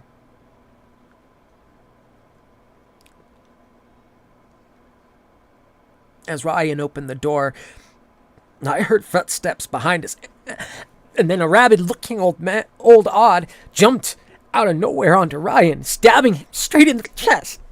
I jumped onto the old man, knocking him to the side. I just began to beat him. I punched him repeatedly until he could barely breathe. I soon remembered that Ryan was still stabbed, so I checked on him. Ryan! Oh my God! Oh, that's funny. Ryan seemed to be in utter shock. The situation in hand wasn't funny, to me at least. Please, Ryan, I can help. My heart, I guess. Ryan's eyes began to empty themselves of life, and I watched as he passed on. Ryan! No, God damn it, no! I refused to see him go, but I just couldn't stop it. I couldn't. Old Odd sat up and he began to chuckle. You two are so close to leaving. Man, this is funny. Just like that one time. Odd paused for a second. He seemed to reminisce about something. What it was, I couldn't tell you. You're a monster. You know that? Not really, but hey, I gotta do what I gotta do. I got ties to some organizations. This meat, highly valuable. I'm about to die. If that's obvious, I think I want you to run my station when I'm gone. I couldn't believe what this guy was saying. And he wants me to run his meat and gas station business. Who did this guy think he was talking to? Yeah, I know what you're thinking. It does sound insane. Just listen to me about this. It makes a ton of money. And those guys I sell it to don't care about who they're buying it from. Just what they're buying. What do you say, kid? I didn't want to accept that dumb offer. I mean, this man just murdered 2 of my friends. I mean, maybe 3 of them, but something snapped in me. I don't know what, but I suddenly realized that all this is sort of in a way funny. An old man offering me a job to run a store, make money, and kill. I think it was in spite or maybe revenge. I couldn't tell you. I might as well be making up an excuse for what I said next, but I said it. There's no doubt. Sure, I'll take it over. As Old Odd began to fall back down to the ground, he said a few final words. Oh, and whatever you do, your name is Oswald from now on. And with that, old Oswald died. I was officially left alone in the basement of the Star, left to be the owner. And that's the story of how I got here. Anyways, I've got to go take care of one of your friends. I've been running low on meat lately. End of entry 1.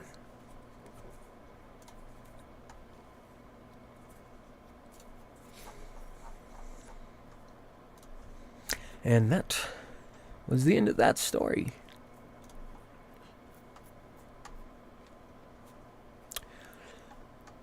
All right. I think we are going to call it a night at this point.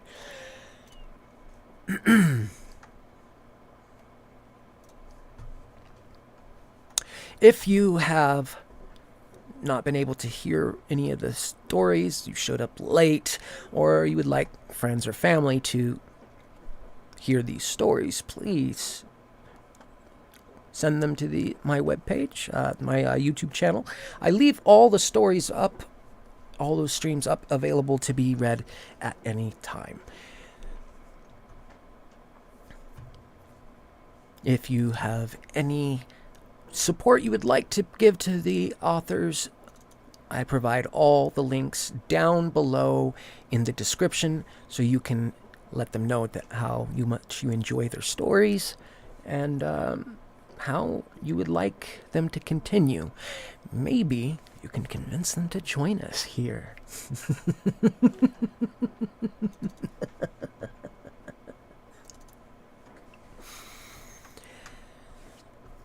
Well, it's time to call it the end. Visiting hours are now over. I hope to see you all here again. Perhaps I can convince you to be permanent residents here at the asylum. I am Beyond 5150, and I wish you all wonderful nightmares. Good night. Sleep well, and just ignore the screams.